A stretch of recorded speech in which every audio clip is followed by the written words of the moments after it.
سخن باز می شود، این گونه بی مبالغه آغاز می شود. حرفی که گفتنیست نباید نهان کنی، باید که گفته های دلت را عیان کنی. جانا بپرس آنچه که خواهی برای خود، پنهان مکن ز خاطر ما ماجرای خود.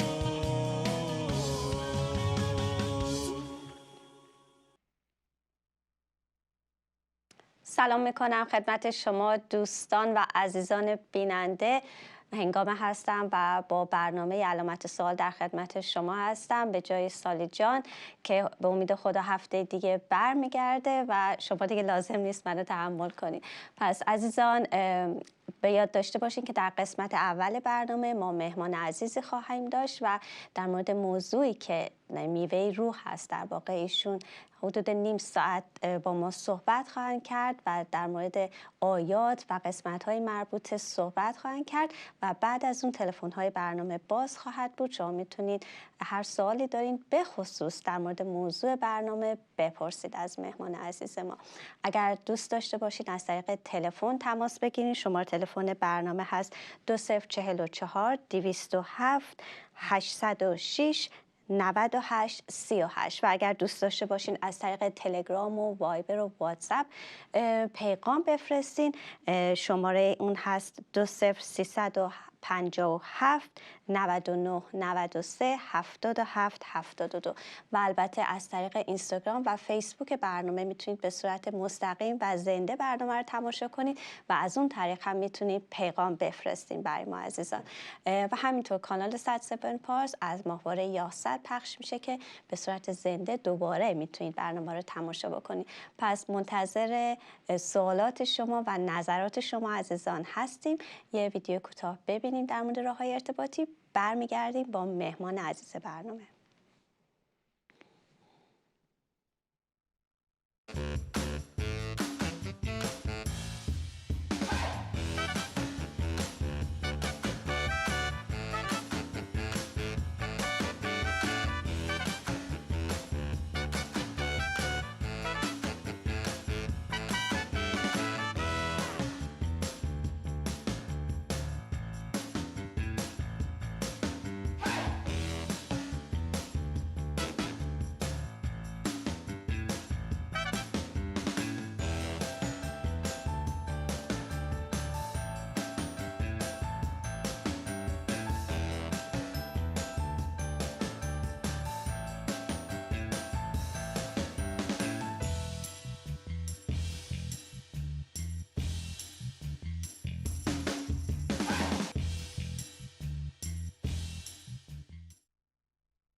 خب عزیزان، راه‌های ارتباطی رو دیدین و حالا میدونید که چطور میتونید با ما در تماس باشین. اما خیلی خوشحالم که خواهرمون خواهر لوئیس مخوف با ما هستن و امروز میخوان در مورد میوه روح یا ثمره روح با ما صحبت کنن. ولی اول خیلی خوش آمد میگم به شما خواهر لوئیس. خواهر لوئیس سلام عرض میکنم خدمتتون و خیلی خیلی خوش اومدین. سلام هنگامه جان، خوشحالم در خدمت شما و همینطور در خدمت بینندگان عزیز هستم. امیدوارم شما عزیزان تک تک صحیح و سالم باشید علیرغم خونه نشینی و محدودیت هایی که درگیرش هستیم. از این وضعیت یا بهتر بگم از این فصل، حقیقت این فصل به خصوص تو زندگیمون برای شکوفا شدن، برای پیشرفت، برای بهتر زندگی کردن، به فکر هم نوعان بودن، برای چیزای خوب، برای پیشبرد ملکوت خدا استفاده بکنیم و این فرصت رو از دست ندیم، از قوت به قوت منتقل بشیم. آمین خواهر لوئیس، خیلی ممنونم که به یاد ما آوردید، چون این جزء چیزایی که هر روز باید یادمون باشه که هرچند روزهای سختی هست و خیلی وقتا دچار از نظر روحی کسالت میشیم و خستگی و بی‌حوصلگی، اما از همین فرصت ها میشه استفاده کرد و به طور مثبت سود برد. خیلی ممنونم خواهر لوئیس. خواهر لوئیس، موضوع ما امروز میوه روحه. شاید در ابتدا بد نباشه اگر که برای دوستان عزیزمون بگین که چرا کلمه میوه استفاده شده نه میوه ها، چون که خیلی وقتا البته گفته میشه میوه های روح، اما شما کلمه میوه رو استفاده کردین و درست‌ترش هم همینه. چرا خواهر لوئیس؟ بله، اون در واقع البته میوه روح، ثمره روح، همطور که گفتید چرا مفرده؟ اصلا این در متن اصلی خودش به عنوان یک کلمه مفرد استفاده میشه ازش. اینطور تصور بکنید پیاز، حالا من پیاز رو مثال میارم، میوه نیست، ولی یه چیزی که لایه لایه باشه، جنبه های مختلف یک مطلب باشه. مفرد بودن این مسئله خودش یکی از چیزاییه که اتفاقا توجه منو هم به خودش جلب کرده.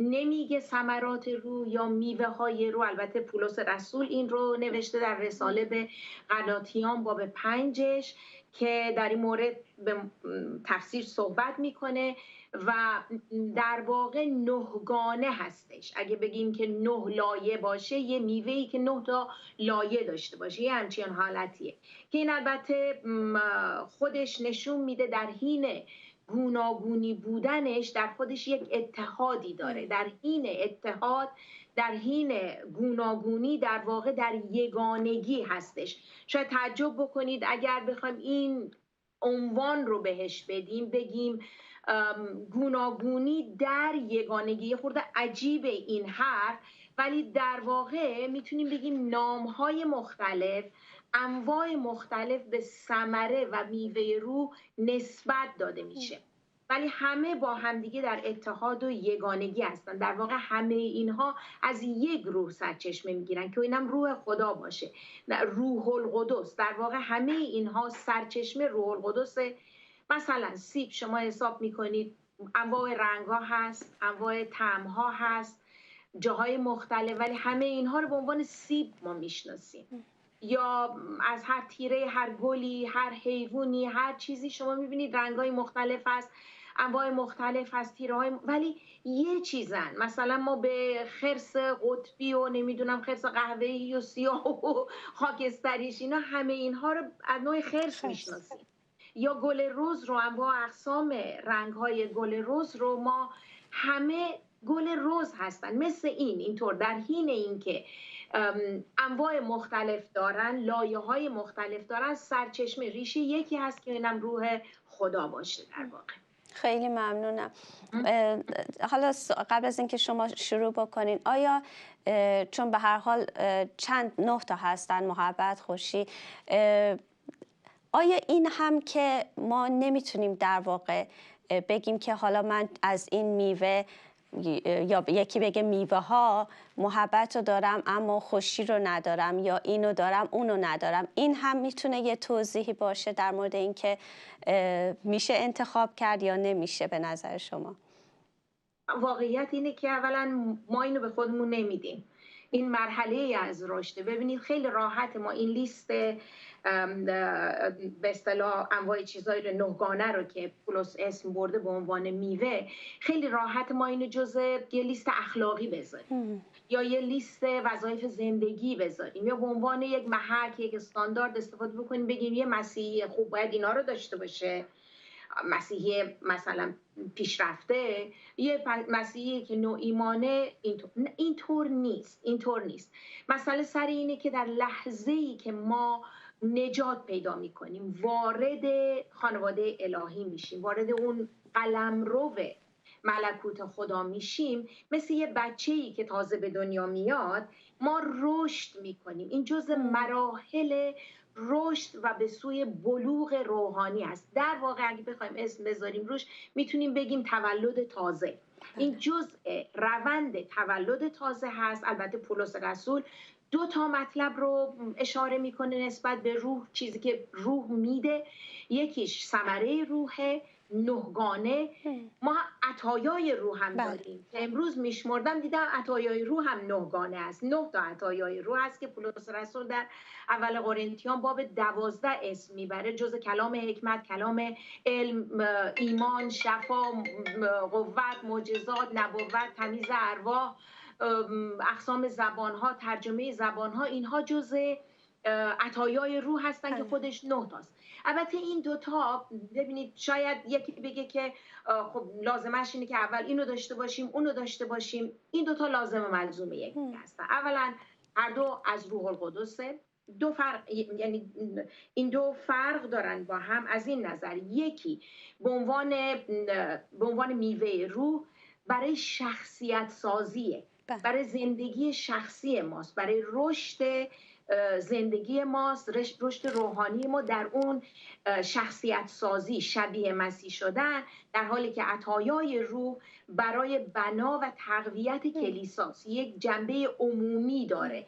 و کلام خدا در مورد عطایا میگه که بنا به تشخیص خود روح القدس، بر اساس توانایی که روح القدس تشخیص میده، او هست که عطایا رو به افراد به تشخیص خودش تقسیم میکنه و میده.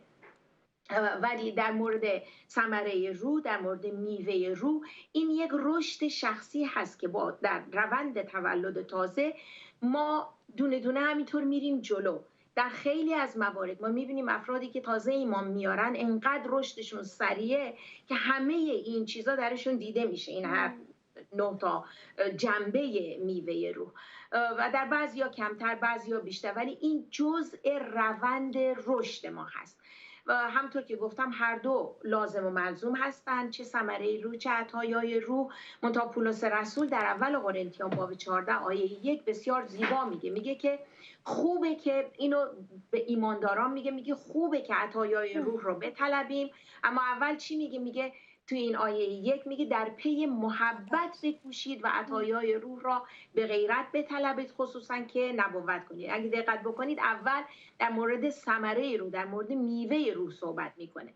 قبل از هر چیزی هم اگه دقت بکنید در مورد محبت داره میگه اول محبت رو تلاش کنید، محبت رو پیشه بکنید، برای اینکه محبته که اگه ما در محبت رشد بکنیم در واقع انگاری بقیه این جنبه ها رو هم ما همینطور یواش یواش درش رشد میکنیم.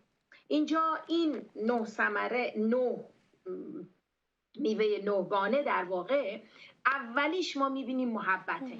اسم میبره در این چیز، در همین رساله غلاطیان باب 15 اگه دقت کنید اولین ثمره روح رو محبت اسم میبره. محبت چیه؟ اگه بخوایم ما محبت رو توصیف بکنیم تو فرهنگ لغات، محبت به عنوان یک احساس شدید عاطفی، یک احساس عشقی، یک علاقه، یک لذت شدید نسبت به یک چیزی یا یک فعل و یک کشش عمیق یا یک میل جنسی. ما باید محبت رو از 2 تا دیدگاه در واقع نگاه بکنیم، یکی از دیدگاه دنیا، یکی از دیدگاه خدا. من اول دنیا رو میگم برای اینکه یه چیزیه که ملموسه، دیده میشه، توش هستیم. همین چند روز پیش، 8-9 روز پیش ما جشن ولنتاین بود، جشن عشاق در ایران معروفه. این به عنوان یه دنیا محبت روی فعل و انفعال شیمیایی درونی میبینه که تو خودش رو تو رفتار و گفتار و حرکت بدنی بروز میده، صورتهای مختلف فیزیکی، احساسی، جنسی، نسبت به افراد، نسبت به اجسام. در واقع بیشتر به عنوان یه تعهد جنسی استفاده میشه، به عنوان یه نیروی طبیعت که در واقع در انسانها، در حیوانات، در موجودات به اصطلاح عمل میکنه. اینو بیشتر از جنبه جنسی و کشش فعل انفعالات شیمیایی میبینن. ولی واقعیت امر اینه که محبت خیلی بزرگتر از این مفاهیم هست، از مفاهیمی که از دید خدا اگه بخوایم نگاه بکنیم. محبت اولا خریدنی نیست، یعنی چیزی نیست که ما با شکلات و گل و نمیدونم یه نوشیدنی و چیز اینا بخوایم اینو جشن بگیریم. خریدنی نیست. محبت خالق بزرگترین داستانهای بشریت هستش. واقعیت اینه محبت درست مجانیه اما در خودش تعهد داره. محبت با کار خوب بالا نمیره، با کار بد پایین نمیاد. یکی از خصوصیاتی که پولس رسول در مورد محبت عنوان میکنه در باب 13 اول قرنتیان، اونجا میگه محبت از بین نمیره، ساقط نمیشه. پس محبت حقیقتا بالا پایین نمیشه. محبتی که از طرف خداست، نه از محبت انسان رو نمیگم. ما خب وقتی که به محبت فکر میکنیم همونطور که گفتم فکر قلب و مثلا به یه بچه شما بگی بخواید محبت رو چیز کنه یه قلب میکشه، یا بخوایم محبتمون رو نشون بدیم با علامت قلب نشون میدیم. اینها نیست. محبت در اصل خودش یکی از جنبه های میوه روح هست، اولینه. چرا اولین اسم برده شده؟ اینم خودش سواله. در باب 3 انجیل یوحنا 16 ما میخونیم میگه که و خدا جهان را آنقدر محبت کرد که پسر یگانه خود را داد تا هر که به او ایمان آورد هلاک نگردد بلکه حیات جاودانی دارد.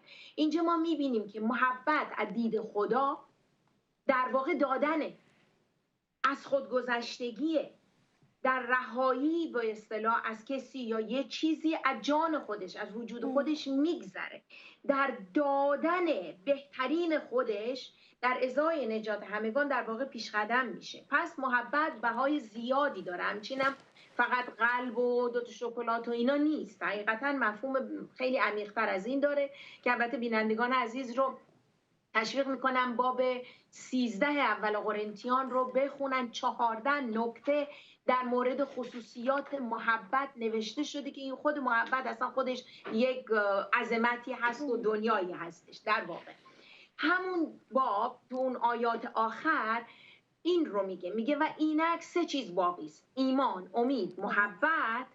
و میگه اما بزرگتر از همه اینها، بزرگتر از این 3 تا محبته. یوحنای رسول از این بالاتر میره مطلب رو اینطور بیان میکنه تو رساله اول یوحنا باب 3 آیه 7 میگه که محبت از خداست و میگه هر که محبت میکنه خدا مولود شده.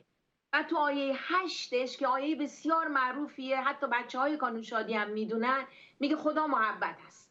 خب تو آیه 18 وقتی نگاه میکنیم تو همون باب میبینیم که محبت زورآوره، محبت پرقدرته، برای اینکه برمیگرده میگه که محبت کامل ترس رو بیرون میندازه. من و شما هممون ما ترس رو تجربه کردیم، میدونیم ترس چقدر قوت داره، میدونیم ترس زورآوره، ولی ببینید زورآوری محبت قوی تر از ترسه، برای اینکه میگه محبت کامل ترس رو بیرون میندازه.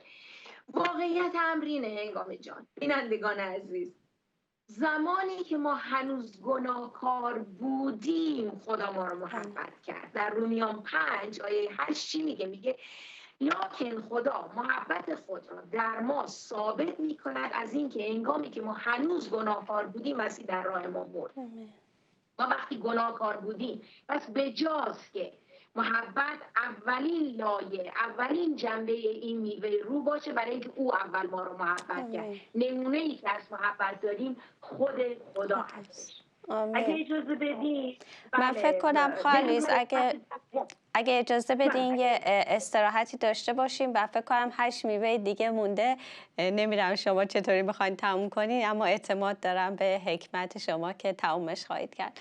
پس عزیزان چند دقیقه دیگه برمیگردیم، مسئله و موضوع ثمره روح رو ادامه خواهیم داد.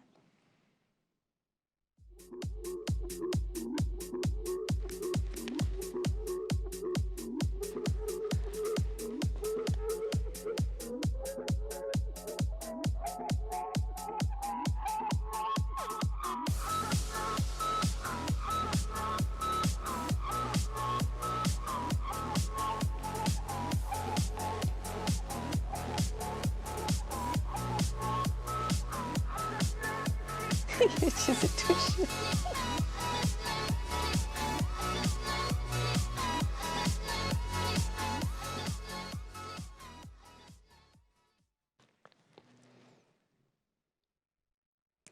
خب عزیزان، در قسمت اول برنامه خواهر لوئیس در مورد ثمره روح صحبت کردن و اولین ثمره رو در واقع محبت رو توضیحات بیشتری دادن و حالا الان میخوایم برسیم به بقیه. و خواهر لوئیس اگر در مورد محبت همین مطالبتون تموم شده به ثمره دیگه میپردازیم. اگر توضیح دیگه دارید خواهش میکنم بفرمایید.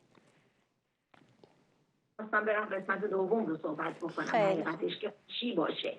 ما اول این مسئله بگم که خوشی با شادی فرق داره. شادی یک احساس گذرا و موقتیه. خوشی یعنی احساس لذت و رضایت عمیق. در واقع خوشی یعنی علت شادی، احساسی که در نتیجه موفقیتی که حاصل از پیدا کردن یه چیزی، از به اصطلاح به دست آوردن چیزی حاصل میشه. خوشی همیشه احساس خوب داشتن نیست، یه واقعیت. شما نمیدونم ریک وارن رو میشناسید یا نه؟ ایشون یک شبان کلیسای سدلبک در لس آنجلس هستن و ایشون نویسنده و در واقع کریستین مسیحی هستن. ایشون چند سال پیش پسرشون در اثر افسردگی بسیار شدید خودکشی کردن. ایشون بعد از خودکشی پسرشون در واقع اینجور می‌نویسه، میگه خوشی اطمینان غالبیه که خدا در همه جزئیات در کنترله. خوشی اطمینان آرام و خاموشیه که میدونه در نهایت همه چیز درست خواهد شد. اون اراده مصمم که در هر شرایطی میتونه خدا رو پرستش کنه. همسر ایشون، همسر ریک وارن، کی وارن، بعد از این قضیه یک کتابی نوشتن که خیلی جالب عنوان این کتاب میگه خوشی رو انتخاب کن زیرا شادی کافی نیست. پس خوشی بزرگتر از شادیه. شادی یک قسمت کوچیکی از به اصطلاح خوشی هستش. این خوشی که روح القدس در ما ایجاد میکنه یک کار استثنایی و بنیادی هست و عاملش هم روح القدس هستش. در واقع حاصل تولد تازه هست که در بطن مشکلات و مصائب ما میتونیم این احساس عمیق رو داشته باشیم و با تمامی دل و جان و قوت خودمون در بطن مشکلات او رو بپرستیم. سومین لایه در واقع سلامتی است که همون کلمه شالوم. شالوم در واقع در عبری که همون کلمه سلام ازش میاد، در معنی عبریش یعنی از بین برنده اختشاش و اختلال، در واقع نابود کننده اختشاش. سلامتی یعنی که آزادی از اختلال، آسایش خاطر ما میگیم، یه چیزی که درش جنگ نیست، درش تشنج نیست، درش اختشاش نیست، یا این که بگیم در مرحله‌ای که جنگ پایان یافته. این در واقع میشه گفت. سلامتی هم باز از دید کلام خدا از دو جنبه هست، سلامتی با خدا و سلامتی با همدیگه. در واقع سلامتی همزیستی مسالمت آمیز نیست. این همه سازمان ملل داره تلاش میکنه برای صلح و سلامتی، میبینیم کشت و کشتار هم میکنن، این صلح برقرار نمیشه، این سلامتی برقرار نمیشه، برای اینکه سلامتی که از خدا میاد در واقع در پی صلح هست و میگه که در مزمور 122 میگه برای سلامتی مسئلت بکنید.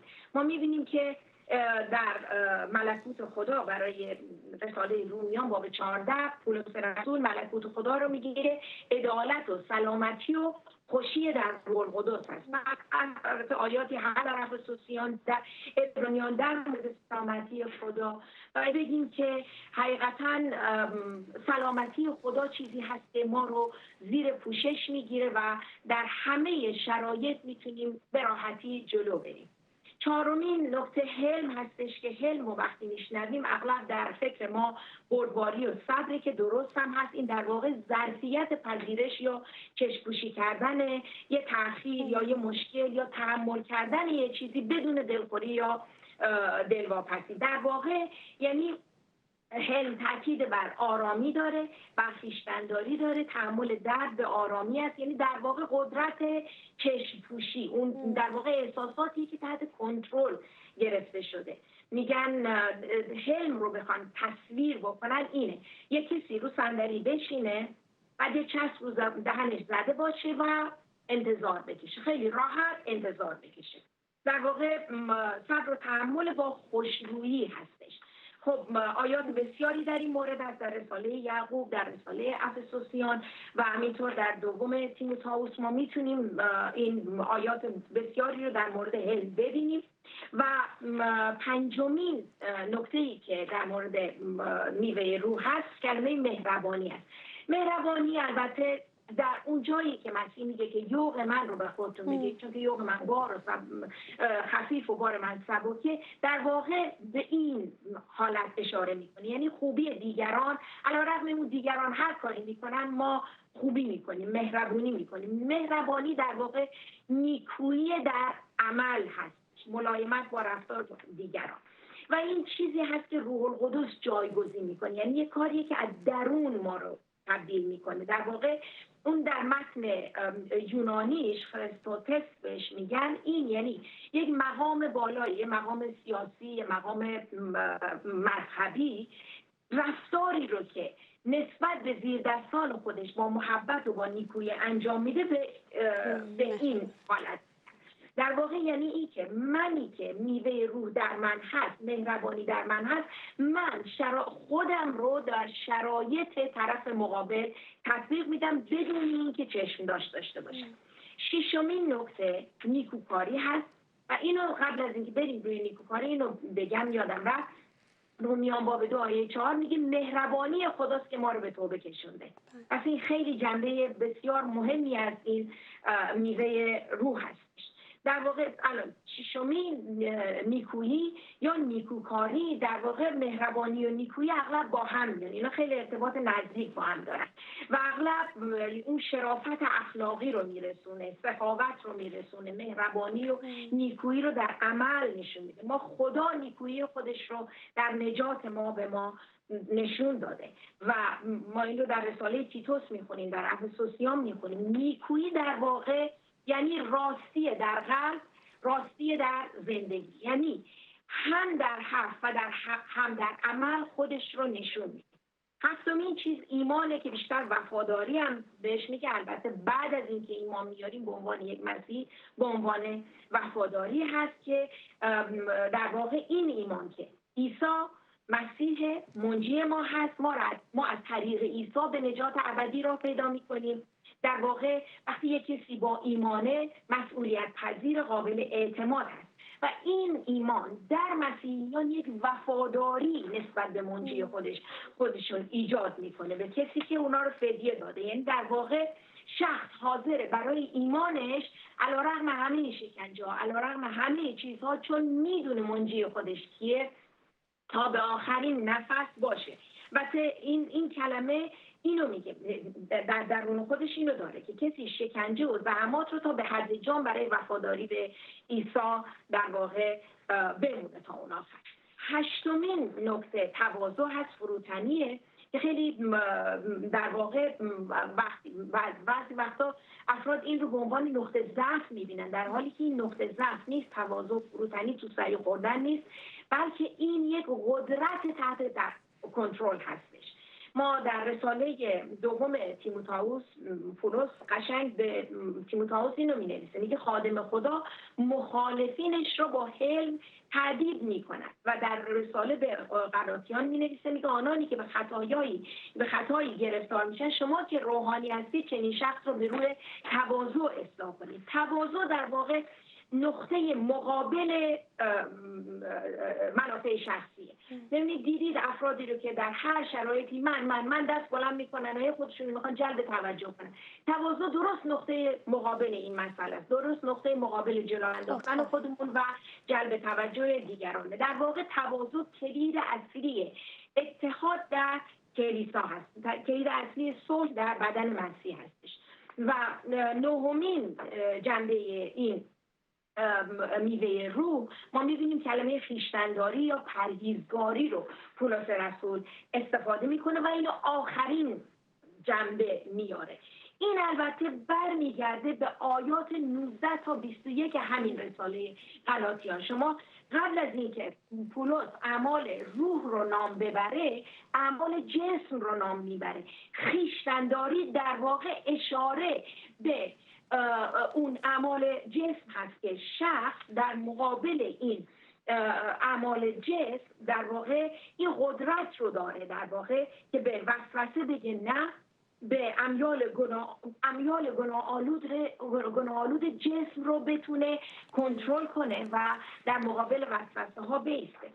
خویشتن‌داری، پرهیزگاری به ما قدرت میده که ما به روح خدا در هر شرایطی وقتی که زمزمه‌ش رو میشنویم یا از کلام میخونیم یا در دعا آشکار میشه، در واقع ما بهش بگیم بله، جواب مثبت بدیم. خویشتن‌داری قدرت بر جسم، قدرت بر وسوسه ها و تمایلات غیر اخلاقی هستش. بذارید با این جمله اگه اجازه بدید هنگام جان تموم بکنم، اینه: تا زمانی که این ثمره روح در من و شما به شکل طبیعی عمل نمی‌کنه، کار روح خدا با من و شما تموم نشده.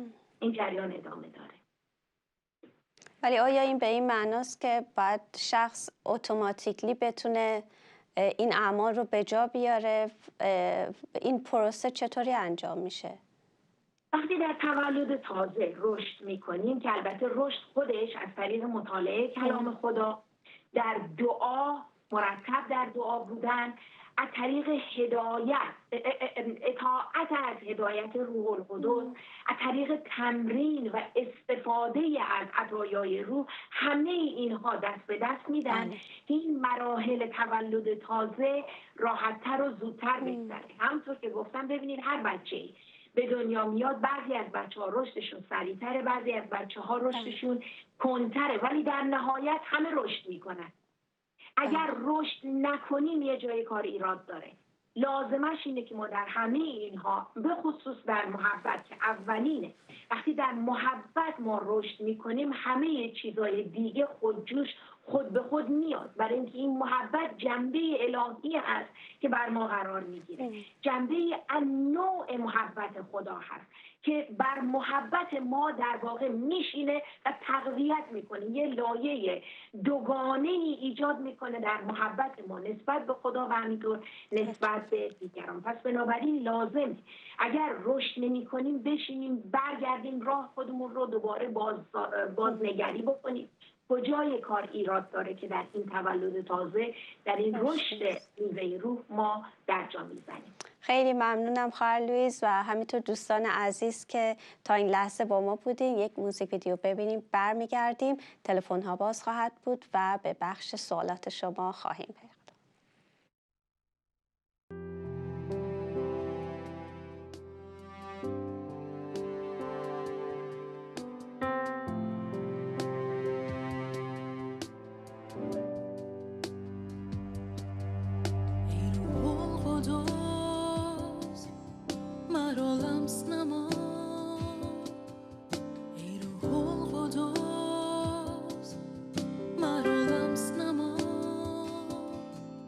ریزد بر قلبم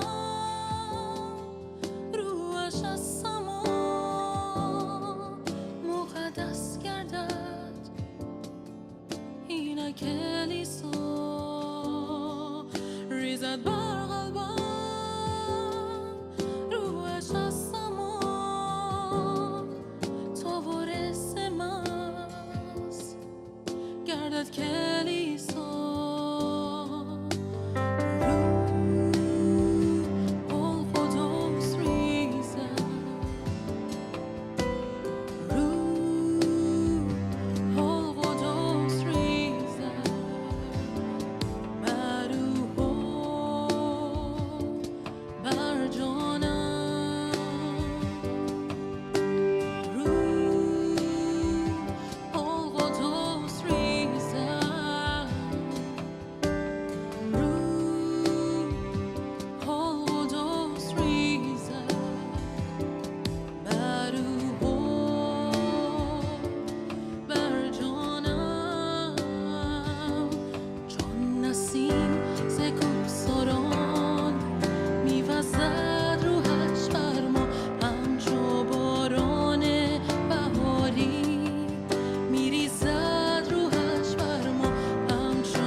sad7pars.com وبسایت جدید شبکه ماهواره‌ای مسیحیان فارسی زبان با طراحی کاملا مدرن و بروز، همراه با امکانات و ویژگی‌های متعدد و متنوع، آرشیو برنامه‌های تلویزیونی برای تمامی گروه‌های سنی و اقشار جامعه، پخش زنده و مستقیم برنامه‌ها، دانلود و ذخیره منابع مفید مسیحی از طریق فایل‌های صوتی و تصویری، مطالعه و دانلود کتاب مقدس به صورت فایل‌های PDF، دنبال کردن و دسترسی مستقیم به صفحات مورد نظر، سرودهای پرستشی و موعظات کتاب مقدس، جدول پخش روزانه برنامه‌ها،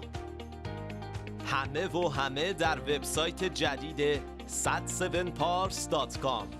sad7pars همیشه و همه جا در کنار شماست. خب عزیزان، قسمت اول برنامه به اتمام رسید. خواهر لوئیس در مورد ثمره روح صحبت کردن و الان تلفن ها باز هست. اگر دوست دارید تماس بگیرید یا پیغامی بفرستید و سوالی، خواهش میکنم خودتون احساس کنید که خودتون راحت احساس کنید. دوستانی پیغام گذاشتن، میدونم که توی ویدیو هفته پیش که از عزیزان پرسیده بودیم که آیا میدونید ثمره روح چیه، مریم جان گفتن که نه نمیدونم میوه روح چیه، حتما میبینم، که امیدوارم مریم جان شما برنامه رو دیده باشید امروز و جوابتون رو گرفته باشید. خریز رضا جان گفتن میوه روح غلبه بر منها، ضد کمال. آیا شما دوست دارید چیزی اضافه بکنید به این صحبت عزیزمون؟ بله، این عزیز دارن اشاره میکنن به مسئله خویشتن‌داری. این هم بله یکی از جنبه‌های روح القدس است. کاملا درست گفتن ایشون. خیلی ممنونم. رضا جان که خوندم و مهران جان گفتم آیا محبت مسیح باعث لغزش هم میشود؟ منظورتون که محبت مسیح چرا باید باعث لغزش بشه؟ البته فکر میکنم چون خیلی وقتا ما آدما وقتی محبت میکنیم محبتمون همیشه صحیح نیست، یا بیش از اندازه محبت میکنیم یا نمیدونیم چطور محبت کنیم. شاید ایشون منظورش اینه که محبت فراوان مسیح هم این بله، محبت خدا با محبت انسان فرق داره. در جایی هست که حتی کلام خدا میگه اونی رو که دوست دارم تنبیهشم میکنم. اینه که محبت نوازش نیست، به خصوص محبت خدا. ما میبینیم با این که قوم اسرائیل رو میگه که شما مثل مردمک چشمم هستی، با اینکه میگه تو نخستاده منی، تو وارث منی، تو اینی تو اونی، در واقع ما میبینیم که به خاطر بتپرستی، به خاطر محبتش، در جایی که اینها گناه کردن، بتپرستی کردن، خداوند مورد تنبیه قرار داد اینها رو، مجازات کرد اینها رو و از حضور خودش دور انداخت. بنابراین محبت خدا محبتی نیست که انسان در واقع لوس بشه، اینطور بگم. محبتی نیست که بگیم، گاهی وقتا به خصوص من یادمه یه بار به یه شوهری گفتم خب خانم تو محبت کن، در یه جلسه مشاوره بود، گفت آخه لوس میشه. اینطوری نیست. محبت خدا اصلا در مقایسه با محبت انسانی، شاید محبت ما یک سایه کوچیکی از عظمت محبت خدا باشه. ما خوندیم گفت که در زمانی که ما گناهکار بودیم، یعنی هیچ جلوه‌ای نداشتیم، هیچ مزه خوبی نداشتیم، هیچ چهره قشنگی نداشتیم، خدا در اون زمان ما رو محبت کرد. محبت واقعی در واقع اینه که حاضر از جان خودش بگذره. با محبت انسانی فرق. محبت خدا در واقع کامل هست، همونطور که شما گفتی. با محبت ما که ما خیلی وقتا هنوز اصلا نمیدونیم چطور محبت بکنیم، اما خدا در این زمینه کامل هست. بیننده عزیزی گفته جلال بر خداوند محبت، آمین. خیلی ممنونم ازتون. خالص جمیله جان گفتن که درود بر شما. در یعقوب باب 4 آیه 3 آمده که آنگاه نیست که درخواست کنید نمیابید، زیرا با نیت بد درخواست میکنید تا صرف هوسرانی خود کنید. خواستم بدونن که تفسیر و توضیح این آیه چی هستش؟ ببینید، کلام خدا میگه عارف قلوب همگان هست. خدا به زبان ما نگاه نمیکنه، بیشتر به دل ما نگاه میکنه. من یادم سالها پیش در یه جلسه دعایی بودیم، من یه تصویری داشتم، یه رویا دیدم و همه افراد شیشه‌ای بودن، شفاف بودن، از درون میشد درونشون رو دید و واقعا اونجا چشمم باز شد به این مسئله که خدا ما رو چجوری میبینه، آیا به زبان ماست یا به دله. کلام خدا انگیزه های دل رو به اندازه عمل مساوی میبینه. میگه حتی اگه در دل خودت این فکر رو کردی، یعنی این که عملا این رو انجام دادی. پس وقتی که میگه اگر به نیت بد سوال بکنید، یعنی یه درخواست دعایی بکنید که در واقع نیاز اصلی نیست، برای منافع شخصیه، برای جلال شخصیه، بنابراین اون راجع به اون انگیزه داره یعقوب صحبت میکنه، به نیت بد، به انگیزه بد، انگیزه‌ای که مخالف دل خدا باشه. در واقع این رو داره. اگه از رو انگیزه دو، چون بالاتر از اون برمیگرده میگه در مورد حکمت صحبت میکنه. میگه اگه حکمت، کسی که محتاج حکمت هست به طلبه که به او داده خواهد شد، سوال بکنه. در واقع میگه در دعا درخواست کنه که بهش حکمت داده بشه. پس حکمت چیزی که در دل خدا است، ولی یه چیزایی که مخالف دل خداست، به نیت بد، یعنی برای جلال شخصی، برای منفعت شخصی، برای کارهایی که هیچ منفعتی برای کلیسا نداره، برای چیزهای منافع شخصی استفاده میشه، اون نیت رو داره انگشت میذاره یعقوب. خالیز، آیا این به این معنی هستش اگه به فرض من از یه لباسی خوشم اومده یا نمیدونم یه چیزی برای خودم دیدم که دوست دارم اونو داشته باشم، خیلی دلم میخواد، آیا این هم به همین معناست یا فکر میکنین که متفاوت هست؟ نه، من اتفاقاً به نظرم ما خدا رو خیلی ارزونش میکنیم اگر تا این حد بخوایم فکر کنیم که خدا تا این حد خسیس باشه یا اینکه دلش نخواد بچه‌ها شاد باشن. ببینید وقتی که میگه به نیت بد، ممکنه اون نیت صدمه به فرزند دیگه ای از خدا باشه. این حد، اینکه لباس برای خدا میگه که میگه برای لباس و اینجور چیزا فکر نکنید، برای اینکه پدر آسمانی شما به فکر همه این چیزاست. اگر گلهای صحرا رو به قول معروف به این زیبایی که چند روز موقتی اینطور زیبا آرایش کرده، خدا به فکر همه اینها هست. برای خدا هم فرقی نمیکنه انگام جان امروز قرمز بپوشیم، صورتی بپوشیم، این خدا اتفاقا به عنوان یه پدر، شما فکر کنید یه پدر آیا بچهش ازش یه لباس قشنگ بخواد نمیده بهش، ولی اگر اون لباس برای چی داره استفاده میشه، باز دارم اینو انگشت میذارم، به نیت، به انگیزه است. خدا به دل نگاه میکنه. اگر حالا لباس یه چیز کوچیکیه، اگر مطلبی رو داریم دعا میکنیم به ضرر یک فرزند دیگر. من یادمه سالها پیش که نه 2 سال، آره دیگه میشه دو سال پیش برای یه مطلبی هم من هم دخترم داشتیم دوتامون برای یه مطلب دعا میکردیم و ایشون یعنی دخترم برای یک موردی دعا میکرد که از دید او برکت بود و من ته دل به عنوان یه مادر دلم نمیخواست این قضیه اتفاق بیفته و یه روزی واقعا در حضور خدا اینطور حس کردم، گفتم خدا پدر هر دوی ما هست. اونجا 2 تا بچهش واسطادن، یکی میگه این برکته، اون یکی میگه خدا این برکت رو نده و دیدم واقعا این موافق دل خدا نیست. عقب کشیدم، گفتم خداوند من هرگز نمیخوام مانع برکت یکی دیگه باشم، حتی اگر این برکت برای بچه خودم باشه. متوجه میشی چی میگم؟ وقتی که دعاها و تصمیمات، چیزایی که نیات دل ما هست برای ضرر یکی دیگه هست یا این که برای پایین آوردن یکی دیگه، خدا دوست نداره اینا رو. یک فرزند هر چقدر گم شده باشه، آیا فامیلیش عوض میشه؟ اسمشو خدا عوض میکنه؟ نه. یه پدری که چند تا بچه داره توش یکیش ناخلفه بقیه خوبن، آیا اون ناخلف بودنش از فرزندیش کم میکنه؟ نه، خدا کماکان به عنوان پدر برای این فرزندان است، ولی براش مهمه که فرزندان نسبت به همون نیت و فکر رو داشته باشن که خودش برای اونها داره. خیلی ممنونم ازتون. دوست عزیزمون که چند لحظه پیش در مورد محبت خدا سوال کرده بودن، مهران جان، منظورشون اینه که گفتن با توجه به آیه لوقا باب 2 میشه گفت که محبت خدا گاهی باعث لغزش میشه. البته آیه‌شو ننوشتن، فقط نوشتن لوقا باب 2.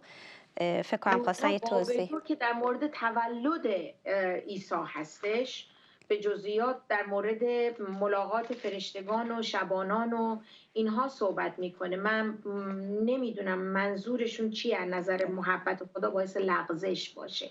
منم در این حد میدونم. پس خالیز همچنین نگاه میکنم چیزی باب نیست. 2 رو جریان تولد عیسی هست و بعدشم کاش ایشون آیه رو دقیق تر بگن. ولی محبت خدا حقیقتا، ببینید پولس رسول اینو اشاره میکنه، میگه که صلیب از دید دنیا جهالته ولی از دید خدا باعث نجات برای فرزندانشه. یه سری مفاهیم هست در دنیا که اون طوری که کلام خدا این رو توصیف و به اصطلاح تشریح میکنه مردم نمیگیرن. نمونه همین محبت، ما میگیم در مفهوم دنیا این کشش جنسی بیشتر، یک فعل انفعالات شیمیایی در حد جسمه، در حالی که محبت خدا از جان گذشتن، دادن. خدا تمامیت، بهترین خودش رو برای نجات من و شما داد. پس میبینید که یک مفهوم از دید کتاب مقدس تا چه حد میتونه عمیق باشه، از دید دنیا چقدر میتونه، یا تواضع. ببین هر کدوم از این جنبه های نوگانه میوه روح رو ما بخوایم انگشت بذاریم، شاید از دید دنیا ضعف باشه. تواضع اسم بردم، خیلی ها میگن طرف ببخشید ما از دید کلام ایشون متواضع هستن، فروتن هستن، ولی از دید دنیا ممکنه تو سری خور حساب بشه. میدونید اینه که باید یه فرقی بین مفاهیمی که ما واقعا از دید، در دو مورد گفتم باید از دو جنبه نگاه کنیم، دیدگاه کتاب مقدس، دیدگاه خدا در واقع، و دیدگاه دنیا. وقتی که از دو دیدگاه به مسائل نگاه میکنیم، اون وقت نقاط قوت و نقاط شدت رو خواهیم فهمید. فکر کنم مهران جان یه توضیحی دادن. ممنونم که مهران جان توضیح دادین در مورد سوالتون. ایشون میگن اگر محبت باعث لغزش در بعضی ایمانداران نمیشه، چرا خیلی از ایمانداران بعد از تولد مسیح را انکار میکنن؟ کشیش مخوف در مورد لوقا فصل 2 آیه 33 میگن که محبت در بعضی ها باعث لغزش میشه. 33 2:33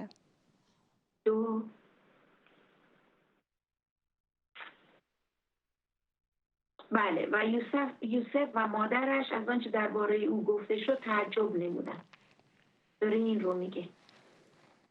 محبت خود. شاید برگردیم به آیه‌ای که در واقع در مورد شمعون و حنا، در مورد مسئله‌ای که دعایی که شمعون در واقع در این مورد کرده. بله که چشمان من نجات تو را دیده است. ببینید واقعیت امر اینه که همه نجات رو، یعنی در مقابل دعوت نجات، جواب مثبت نمیدن. خدا محبته. تمام نقشه های او برای فدیه ما از گناهان، برای نجات ما و اینکه این مسیح موعود بیاد به عنوان منجی بشر، در بطن اصلی خودش، در جوهر اصلی خودش محبت بوده. گفتیم این آیه رو، خدا جهان رو انقدر محبت نمود تا هر که به او ایمان آورد. این به این معناست هستن افرادی که به او ایمان نمیارن. برای افرادی که ایمان نمیارن در واقع رد کردن محبت خداست. اینجاست که میتونه محبت باعث لغزش باشه برای که محبت خدا رو نپذیرفته، محبت خدا رو رد کرده. این رو بیشتر من میفهمم از این آیه در واقع. خیلی ممنونم. جلوتر دوست عزیزمون با نام اینستاگرامی جیزس کرایست گفتن که جلال بر خداوند محبت، اسمش رو نخونده بودم قبلا، و همینطور کیوان جان هم پرسیدن که هرچه بکاریم همون را درو خواهیم کرد. فکر می‌کنم در ادامه صحبت‌های شما ایشون می‌فرمایند. بله. و بیننده از اینستاگرام با نیم godgirl6 گفتن درود بر خادمان نیکوی خداوند و درود خداوند بر شما هم عزیز. دوست عزیزی که همون زود جلوتر هم گفته بودن جیزس کرایست، گفتن آیا جرأت و شهامت هم از ثمرات روح هستند؟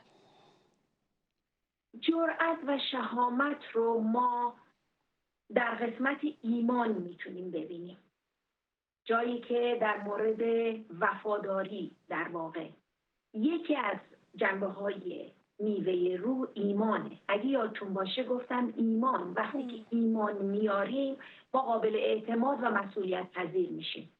در مقابل ایمان خودمون، اون الزام قلبی که داریم، تا حد مرگ تا پای جان به قول معروف جلو میریم. هستن مسیحیایی که شهید شدن به خاطر ایمانشون. ما داریم نمونه‌های بسیار در همین کشور خودمون که چقدر به خاطر ایمانشون شهید شده و دارن میشن. یک واقعیتی رو بپذیریم.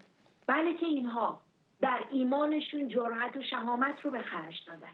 هر کسی نمیتونه جان خودش رو تا لحظه آخر ایمان به قول معروف نگه داره. بله میتونه تا حدی جرأت و شهامت هم جزء این باشه اگر مربوط بشه به قسمت ایمان و وفاداری.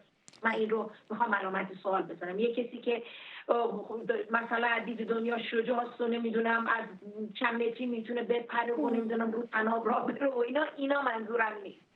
اینها مهارت‌های انسانی هست. منظورم مهارت‌های انسانی نیست، ولی از اون جنبه از ایمان که طرف اون الزام قلبیش حاضر باشه تا پای جان برای ایمانش واسطه. بله این جرأت و شهامت میخواد. خیلی ممنونم. سوال نظر دوست عزیزمون کیوان رو کامل بکنم که گویا نیمه کاره نوشته شده بود. ایشون گفتن هرچه بکاریم همون را درو خواهیم کرد. از انجام نیکوکاری خسته نشویم. به وقتش نتیجه آن را خواهیم دید. برکت پدرم یهوه سبایوت بر خواهرانم هنگامه و خواهر مخوف و همینطور بر شما کیوان عزیز. خواهر لویز دوست دارید چیزی اضافه بکنید به این قسمت؟ هر دو قسمتی رو که ایشون اشاره کردن بله از رسالات پولس هستش و ما در تمام رسالاتش میبینیم به نوعی پولس یه گریزی میزنه به این مسئله. ما حتی این مسئله رو در رساله عبرانیان میبینیم که نویسندش مشخص نیست، ولی خیلی از کریستیان‌های مفسرین مسیحی عقیده بر این دارن که پولس این رساله رو نوشته. در همه جا از نیکوکاری خسته نشید. نمونه‌ای که برای نیکوکاری داریم خدا هست. آیا این نیکوکاری خدا نیست که من و شما امروز به عنوان فرزند در حضورش وایسادیم؟ بله کاملا با ایشون موافقم و درست و به جا گفتن. خیلی ممنونم. دوست عزیزی زیماری اگر اشتباه نکنم گفتن آیا بر اساس کتاب مقدس حضرت عیسی مسیح فرزند خداوند است یا یک لقب است برای ایشان؟ آیا در کتاب مقدس راجع به حضرت محمد پیشگویی صورت گرفته و اگر هست چند بار در مورد ایشون صحبت شده، نام برده شده؟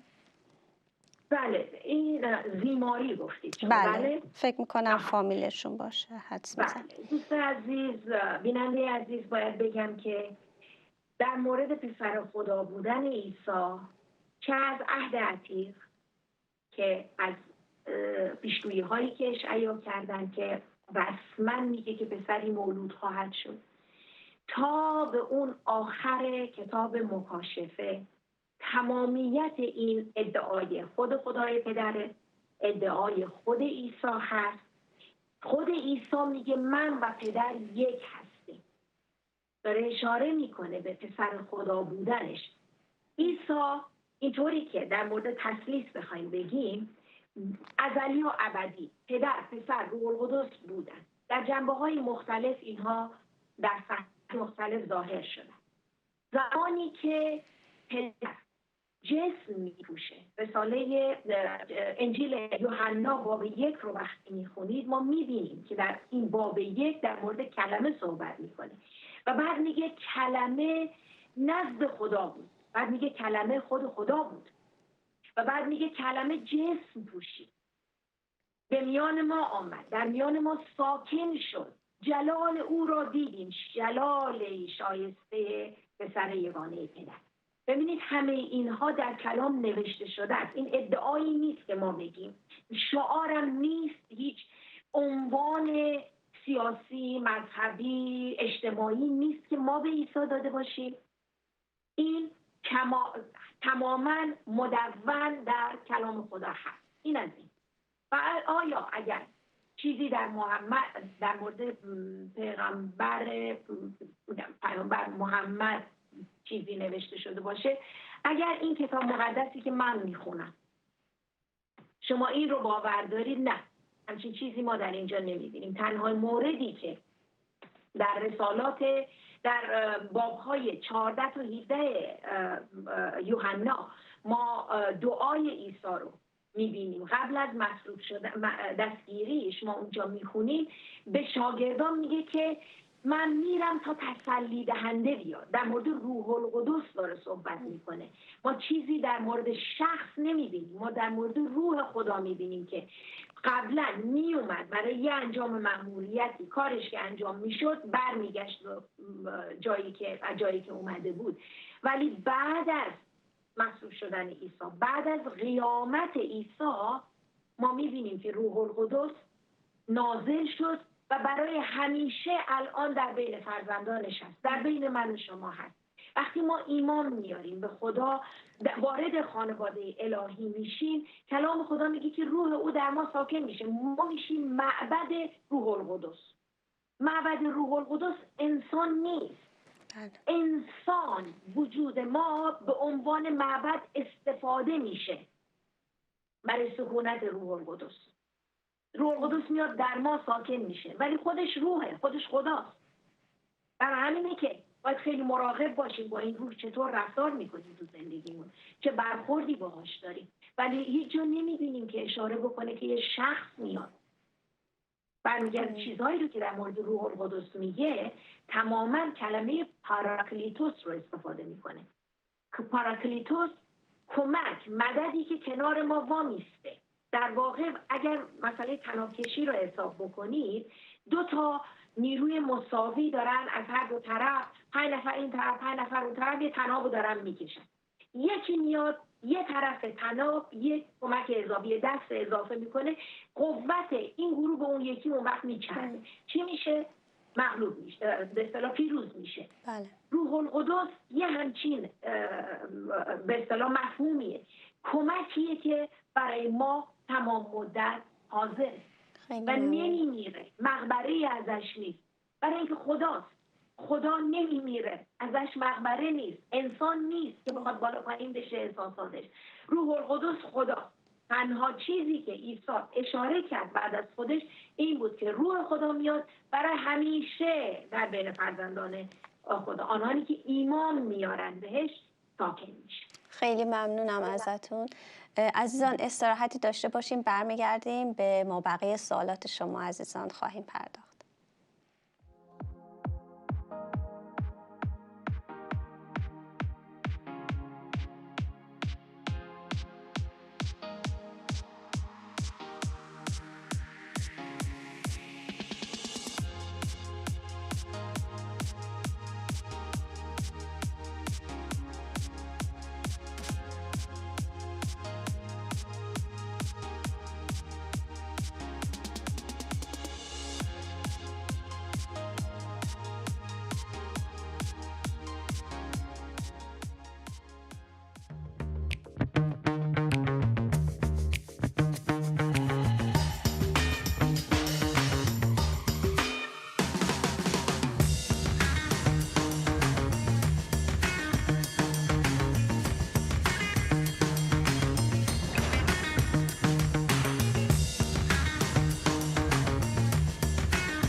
خب عزیزان برمیگردیم به سوالات شما عزیزان که لطف کردیم برای ما فرستادین. خالیز مهران جان گفتن که نظر شما در مورد انجیل کامیابی چیست؟ بله، پراسپریتی گاسپل بله. فکر می‌کنم منظورشون هست. اگر ما ببینید نظر این گروه بر اینه که اگر کسی از نظر ثروت، از نظر موقعیت اقتصادی در جای درستی نیست، پس گناهی در زندگیش انجام شده. من مخالف این تئوری هستم. حقیقتشو بخواید این تئوری از دید کلام خدا درست نیست. ما در کتاب مقدس اگر در قسمت انبیا نگاه کنید، از اشرافیونش داریم مثل اشعیا، از چوپونش داریم مثل آموس، از هر نوعی که شما بگید خدا انتخاب کرده. در بین شاگردان عیسی از فعال سیاسیش بوده، ماهیگیرش بوده و در بین تمام صحبت‌هایی که عیسی میکنه و همینطور رساله پولس مرتب داره در مورد دستگیری بی‌نوایان، در مورد اهمیتی که به فقرا میده و انگشت میذاره روی اینا. ما نمیتونیم ثروت رو بیایم هدف قرار بدیم، بگیم ایمان بیاریم چون ایماندار هستیم پس از نظر موقعیت اقتصادی، از نظر حساب بانکی ما باید همیشه بالا باشیم. نه، من اینو موافق نیستم حقیقتشو بخواید. اما این رو هم نمیتونم انکار بکنم. افرادی مثل ابراهیم، مثل یعقوب، مثل ایوب افرادی بودن که ایماندار در رابطه دو طرفه با خدا بودن، یا سلیمان تا زمانی که در رابطه با خدا، در رابطه دو طرفه و درست با خدا بود، ما میبینیم خدا بهش برگشت و چون حکمت رو خواستی، مال و ثروت رو نخواستی، پس هم حکمت رو بهت میدم هم مال و ثروت. مال و ثروت رو خدا میده، برکت رو خدا میده. مخالف برکت نیستم، ولی این تئوری رو هم قبول ندارم که اگر کسی برکت مالی به اصطلاح تو وضعیت مالی درست نیست، مخصوصا الان تو این روزها که جریان پندمیک هست و جریان اقتصاد دنیا به این حالت به خاطر این ویروس به این روز افتاده، خیلی ها تو مشکل، خیلی از برادران و خواهران ایمانی ما در مشکلات هستن. آیا اینها انجیل درستی رو پیروی نمی‌کنن؟ این رو یه خورده علامت سوال می‌ذارم. حقیقتش بخواید مهران جان کامل در این مورد مطالعه بکنید. بله، پر الان رسانه‌ها، دنیای مجازی پر از یک همچین واعظینی هستن که میگن که پول بدید برای این چیز، با پول بکارید برای اینکه بعداً مثلا این پولتون رشد میکنه و فلان.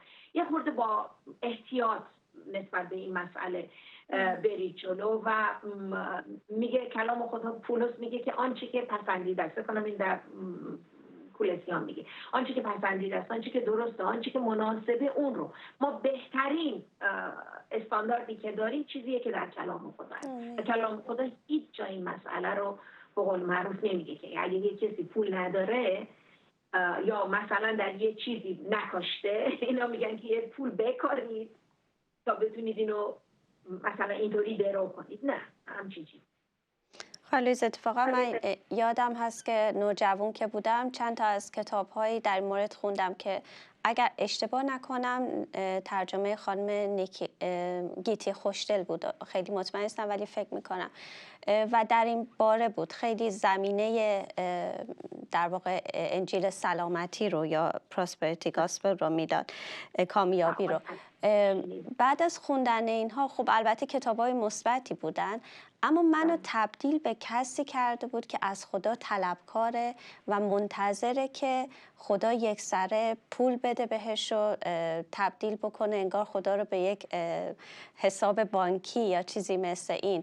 و من بعد از اون متوجه شدم نه، این دید درست نیست. اگر خدا برکت بده چقدر عالی، و البته خیلی وقتا نیاز داریم، ما دعا میکنیم، خیلی وقتا برکات خدا میاد، اما خدا یه حساب بانکی نیست که همش باید پر باشه و منم یه کسی نباید باشم که همش طلبکار باشم از خدا. حالا اگر نیست پس خدا حتما یه مشکلی درش هست. من یه مشکل رو هم در این میبینم.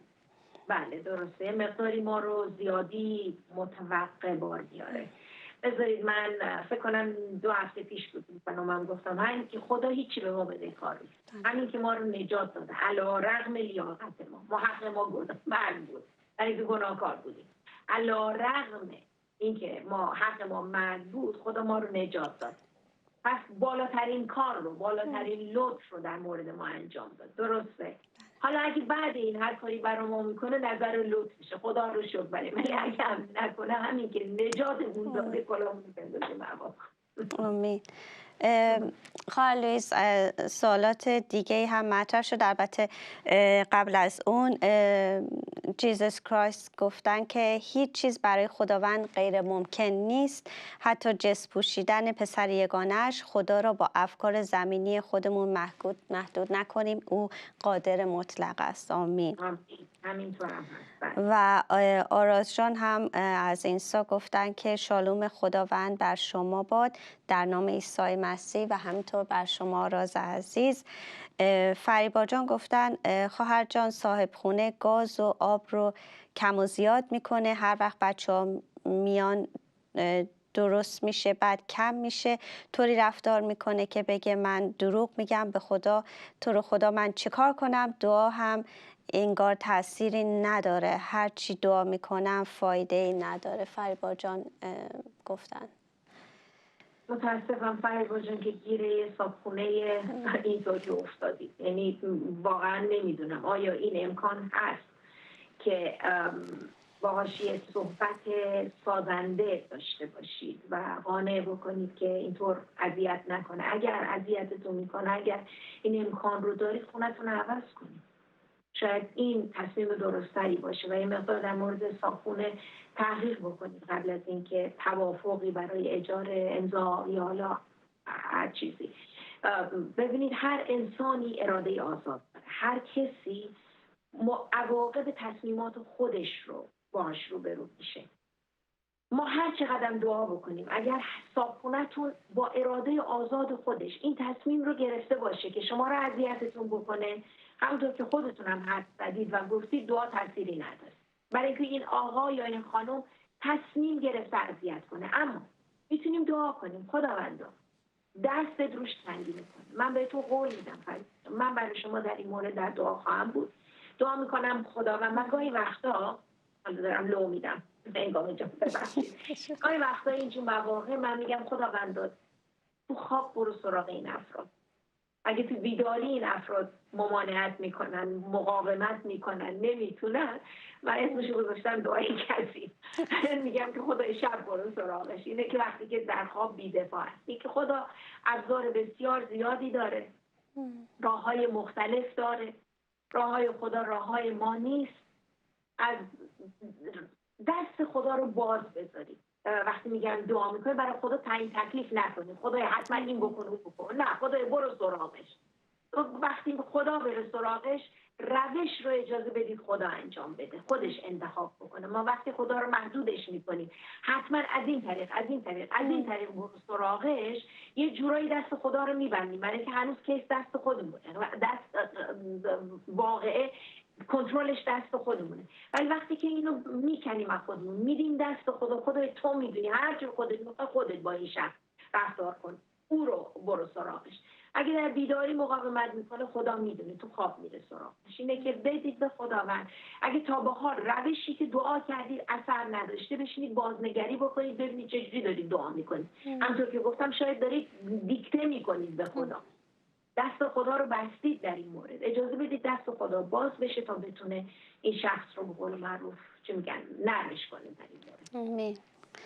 واقعا به اینکه ببینیم واقعا خدا چطور میخواد عمل بکنه. بعضی وقتا به قول شما راههای خدا متفاوت هست از اونطور که ما دعا میکنیم. پس امیدوارم یادو باشه که توی لیست دعا بذارن عزیزان که در آخر برنامه هم برای فریبا جان دعا کنیم. سروش عزیز گفتن که درود خدا بر شما و همینطور بر شما سروش جان.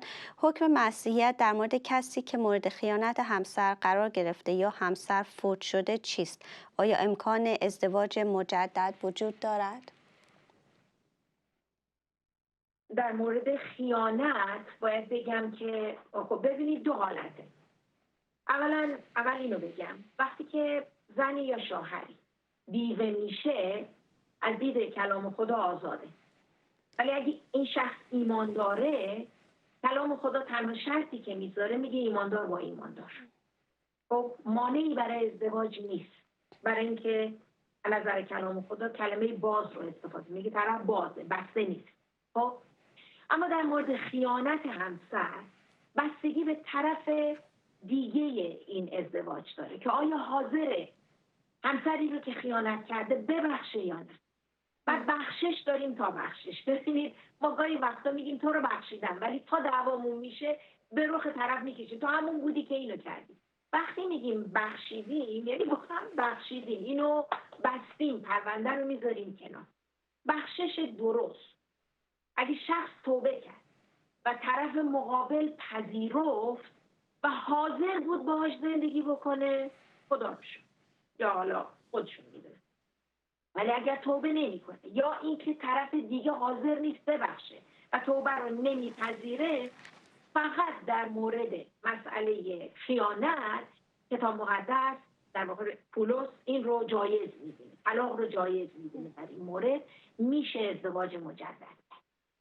در مورد خیانت و در مورد بیوه بودن، در این دو حالت باز میگم در مورد خیانت بستگی به طرف دیگه داره که آیا حاضر ببخشه و وقتی که بعد طرف دیگه آیا توبه میکنه یا نه. اینا دوتا هر دو نقش دارن. خیلی ممنونم. سروشان و میلاد عزیز گفتن سوالم از کارشناس محترم برنامه، چه پیامی برای ایمانداران ایران که مانند اکثر جامعه در فقر و تهیدستی هستند دارین؟ آیا میشه در این شرایط آتش روح را حفظ کرد و میوه آورد؟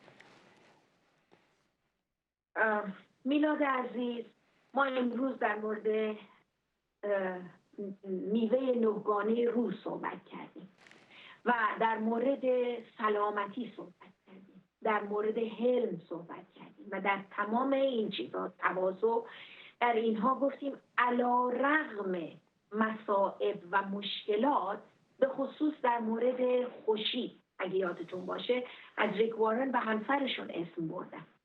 خوشی یعنی این که در تمام شرایط در مصائب و مشکلات ما میتونیم بالا بستیم، میتونیم کماکان خدا رو بپرستیم. چرا راه دور بریم؟ از زندگی خودمون مثال بیارم.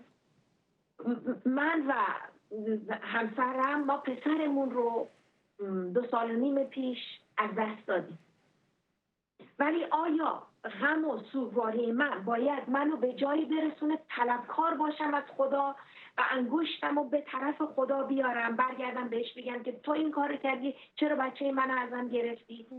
هرگز این کار نمی کنم. من عهدی که با خدا بستم این بود، گفتم تا نفس آخر من کماکان وفادار به تو خواهم بود و هرگز نیکویی تو را زیر سوال نخواهم بود. شرایط ما نباید تئولوژی ما رو، الهیات ما رو عوض بکنه. حرفی که پسرمون زد در یکی از موعظه‌هاش این رو، ببینید مشکلات همیشه از بیشتر از راحتی. شما فکر نکنید کسایی که بیرون از ایران هستن همیشه همشون در جای راحت، ممکنه نسبتاً یه ذره، ولی مشکلات برای همه هست. در همه سطوح زندگی مشکلات وجود داره برای اینکه دنیا زیر سقوطه، زیر لعنته. اما این نباید باعث بشه میوه روح در من و شما دیده نشه. این نباید باعث بشه که به جای پرستش که خوشی این حالت رو در من ایجاد میکنه، علی رغم غم من بتونم کماکان در هر شرایطی خدای خودم رو با تمامی دل، با تمامی جان و با تمامی قوت دوست داشته باشم و او رو اطاعت بکنم. پس شرایط نباید واکنش های ما رو به قول معروف پیشبینی بکنه و تغییر بده. پیشبینی نه، تغییر بده. یک واقعیت در مورد وعده خدا، در وعده های خدا تأخیر هست، تأخیر هست، یعنی ممکنه دیر بشه اما تغییر نیست. وعده های خدا تأخیر توش هست، تغییر توش نیست، انجام میده. شما مسئله سدوم و عموره رو نگاه بکنید، خدا حرفی رو که زد انجام شد، ایماندارش کشید. خدا وقتی کلامش صادر شد، حرفی که گفته شد، خدا من و شما نیست که میخواد حرفشو برگرده، پس بنابراین 100% انجام خواهد شد. ولی خدا به خاطر ایمانداران ما میبینیم که شرایط رو یه مقدار به تأخیر میندازه. اما پیامی که برای ایمانداران عزیز ایران دارم. بله کاملا موافقم با شما. 100% تایید میکنم. شما در شرایط اقتصادی، نه فقط اقتصادی، ای کاش فقط اقتصادی بود، از نظر روحانی، از نظر اجتماعی، از نظر شرافت ملی، رک بگم، از نظر انسان دوستی و هموطن، هم نوع پرستی، در بدترین شرایط الان هستی. اینو قبول دارم. اما سرتون رو ایمانداران عزیز بالا بگیرید با افتخار، برای اینکه شما عزیزان در وفاداری در ایمانتون تا پای جان واسطادید و شما دارید بابت ایمانتون بهای بسیار عظیمی رو پرداخت میکنید. من به جرئت به شما بگم تقریبا هر روز دارم برای شما عزیزان دعا میکنم. ما درسته اینجاییم ولی دلمون با شما هست. ما دستای شما رو در اتحاد در دعا بالا گرفتیم. درک میکنیم وضعیت شما رو و هر کاری سازمانهای مسیحی خارج از ایران از دستشون در حدی که دولت ایران اجازه بده، مقامات ایران اجازه بدن، دارن برای کمک انجام میدن. من همین هفته پیش مکالمه‌ای با یکی از عزیزان داشتم که میدونم به شکل شخصی یه جایی که کاملا دور افتاده در ایرانه و طرف مقابل حتی ایماندار نیست، دارن وضعیتش چون از نظر سلامتی در مشکل هستن، دارن برای اینها کمک میفرستن. ببینید عزیزان، چه کمک بفرستن چه نفرستن، من و شما خلقت تازه هستیم در خدا. ما در این تولد تازه علی‌رغم مشکلات سرمون با افتخار بالاست، برای اینکه اونی که اون بالا حواسش به ما هست میگه نمیخوابه، با اون ابا ای پدر ما هست. این رو یادمون باشه. آمین. خیلی ممنونم خواهر لویز و همینطور دوست عزیزی، ما واقعا مطمئنم هم شما خواهر لویز هم همه ما در جریان هستیم که ایمانداران ایران چطور واقعا در خداوند ایستادن و علی‌رغم تمام سختی ها چطور دارن رشد میکنن. این اصلا بر کسی پوشیده نیستش. خدا برکت بده به همه شما. من فکر کنم که استراحت نداشته باشیم، ادامه بدیم به سوالات شما عزیزان که خواهر لویز بتونن جواب بدن. فرشته عزیز گفتن که چرا عیسی مسیح گفته که از پدر بخواهید و به نام پدر طلب کنید نه به نام من؟ البته نمیگه به نام پدر طلب بکنید، میگه از پدر به نام پسر طلب کنید. این آیه رو به نظرم فرشته جان یه خود اگر خوب بخونن به نام عیسی هیچ جا نمیگه. آره میگه از پدر طلب کنید ولی نمیگه که به نام پدر، میگه از پدر به نام پسر طلب کنید. میگه هر جا 2 یا 3 نفر به اسم من جمع بشن من اونجا هستم. و بعد میگه پدر و پسر، من و پدر یک هستیم. اولا توهینی نیست به خدا اگر ما با خدای پدر به نام پدر ما دعا بکنیم، درسته؟ ولی این پدر الوهیمه، اسم جمعه و این پدر پسر روح القدس در اون الوهیم هست. این جنبه تثلیث، هر سه اینها در هماهنگی و در همبستگی کامل و احترام و اتحاد کامل با هم دارن عمل میکنن. غلط نیست به نام پدر، ولی ما میدونیم که عیسی میگه به نام پسر. یا ما در دعایی که عیسی یاد میده برمیگرد میگه ای پدر ما که در آسمانی، ای پدر ما. آره این دعا رو به سوی پدر چی میگن ارائه میکنه، این به سوی پدر این اشاره رو میده. در صحبت‌های دیگرش که ما نگاه میکنیم میگه هر چی که به اسم من به طلبید به شما داده خواهد شد اگر از روی ایمان سوال بکنه. میگه نه که مرا خداوند گوید بلکه آن که اراده پدر ما. از میبینیم که پدر پسر روح القدس اینها کامل در اتحاد و همبستگی کامل با هم عمل. آمین. خیلی ممنونم خواهر لویز. وحید جان گفتن سلام و درود خداوند بر خادمین و فرزندان عزیز خدای ما. خواهر لویز عزیز، خداوند عیسی شما رو برکت بده. خیلی ممنون وحید جان.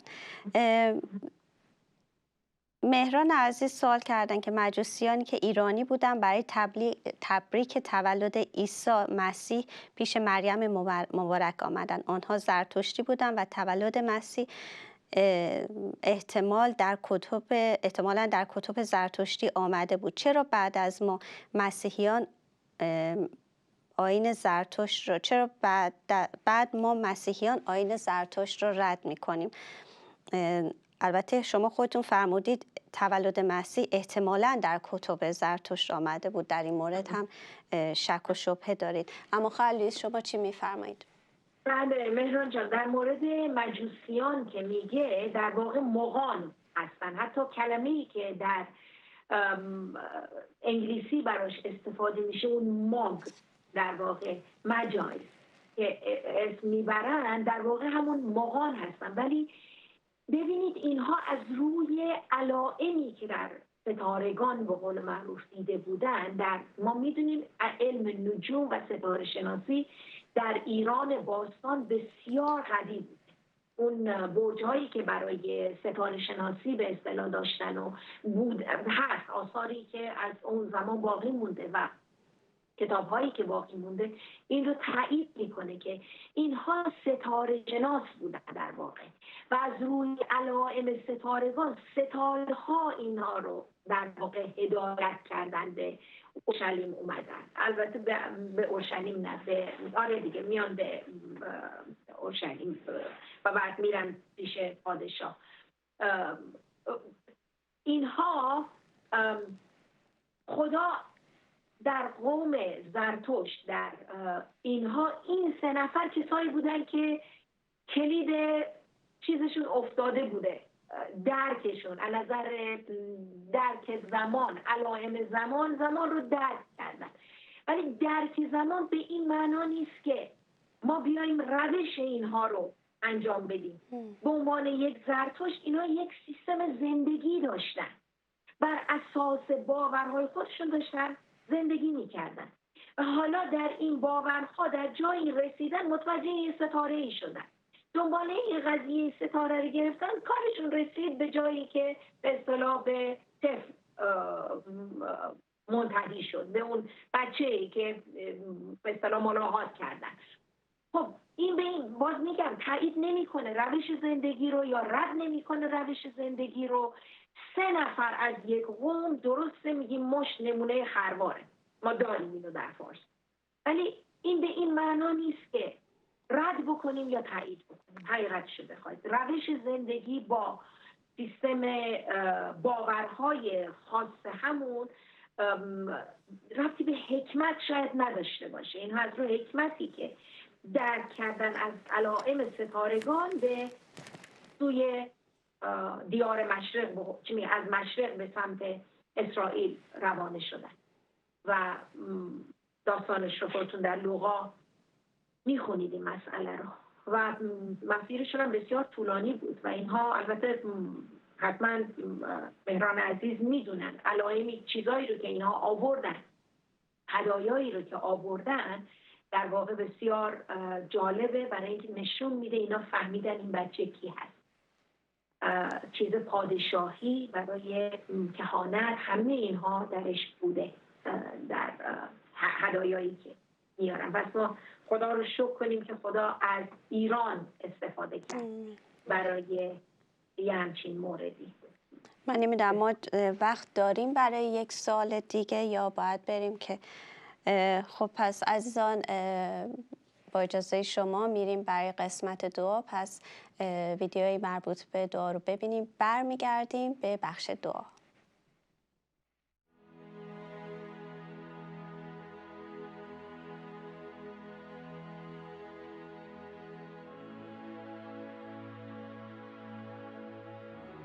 ای پدر ما که در آسمانی، نام تو مقدس باد، پادشاهی تو بیاید، اراده تو چنان که در آسمان انجام می شود بر زمین نیز به انجام رسد. نان روزانه ما را امروز به ما عطا فرما و قرضهای ما را ببخش چنان که ما نیز قرضداران خود را می بخشیم و ما را در آزمایش میاور بلکه از آن شریر رهایمان ده، زیرا پادشاهی و قدرت و جلال تا ابدالآباد از آن توست.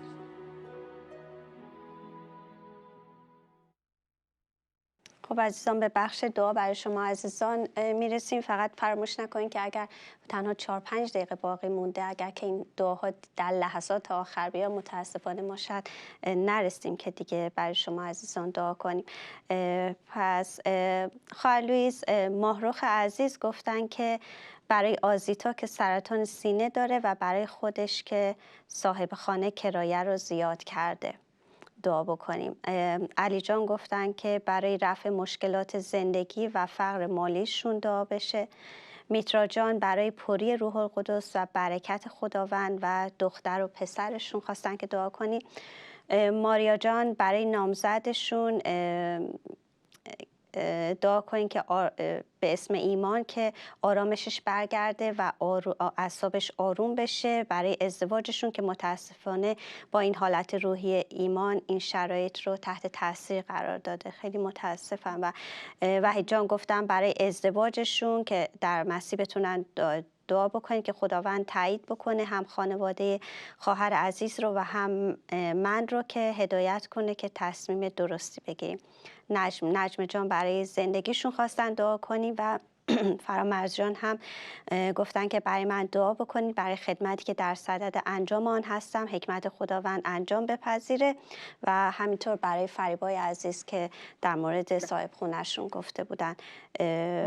پس عزیزان از این به بعد اگر دعایی بیاد فکر میکنم فرصت نشه، پس ولی ممنونم از شما عزیزان که دعاهاتون رو با ما در میون گذاشتین. خواهر لوئیس خواهش میکنم، فکر کنم 1-3 دقیقه وقت داریم تا پایان. 2 دقیقه شاید. واقعا من صاحبخونه فریبا و همینطور برای ایمانداران ایران که میلاد عزیز گفته بودن نوشتم اینجا. ای خداوند در حضور مبارک تو هستیم، اسامی در حضور تو هست ای خداوند. حقیقتا دعا میکنیم برای ایماندارانی که در زحمت هستند در ایران.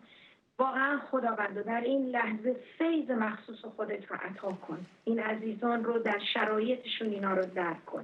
برای شرایط عزیزانی که احتیاج به سلامتی دارن سلامتی تو را میفرستیم. عزیزانی که برکت مالی رو احتیاج دارن حقیقتا در این مشکلات و سختی مالیشون برکت تو را میطلبیم ای خدا. و برای عزیزانی که پری و رشد در ایمان برکت رو میخوان حقیقتا در این شرایط خداوند حکمت تو را، پری تو را، پری قامت عیسی مسیح رو میطلبیم. برای عزیزی که برای ازدواج و برای آرامی اعصاب و برای وحید عزیز، برای این عزیزان حقیقتا در این شرایط نگران کننده، در این شرایط دودلی و یا اضطراب آرامی تو را میفرستیم ای خداوند که طوفان وجودشون آرام بگیره. برای فرامرز عزیز برای خدمتشون حقیقتا حکمت تو را میطلبیم خداوند. تو را میفرستیم سراغ صاحبخونه فریبا به نام عیسی مسیح زنده. تو هستی که خداوند وقتی بر دلها میافتی دلها رو لمس میکنی ای خداوند. حضور فعال تو رو، حضور عوض کننده شرایط رو خداوند برای این عزیزان برای این لیست دعا میخوان و همه اینها رو خداوند در نام پرجلال و یگانه پسر تو عیسی مسیح میطلبیم و تو رو شکر میکنیم خداوند. برای هر درخواستی میتونیم به حضور تو بریم و آغوش تو به عنوان پدر برای ما همیشه باز هست. تو رو شکر میکنیم ای خداوند و در نام پسر یگانه تو این دعا رو میکنیم. آمین. آمین. خیلی ممنونم عزیزان، ممنونم برای اینکه ما رو قابل دونستین، نکات دعاتون رو فرستادین. ممنونم برای سوالات. من واقعا شرمندم و عذرخواهی میکنم بابت اون عزیزانی که موفق نشدیم سوالاتشون رو بخونیم و یا احیانا نکات دعایی رو که فرستاده بودن که در لحظات آخر به ما رسید. و دوستان اگر که جواب دعاهاتون رو میگیرین خواهش میکنم با ما در میون بذارین، چون باعث برکت و تشویق ما و همینطور عزیزان دیگه بیننده هستش. فراموش نکنین که تکرار برنامه رو میتونین پنجشنبه 3 صبح و همینطور شنبه 10 صبح ببینین. خواهر لوئیس خیلی ممنونم ازتون و خدا نگهدارتون باشه. ممنونم هنگامه جان. همینطور خدا نگهدار شما عزیزان تا هفته بعد که امیدواریم سالی جانم برگرده. خدا یار و نگهدار شما باشه. پس با ما باشین هفته دیگه که میدونم یه موضوع خیلی جالب هست میذاریم در طول هفته با شما در میون خواهیم گذاشت. خداحافظ همگی شما. خدا نگهدار.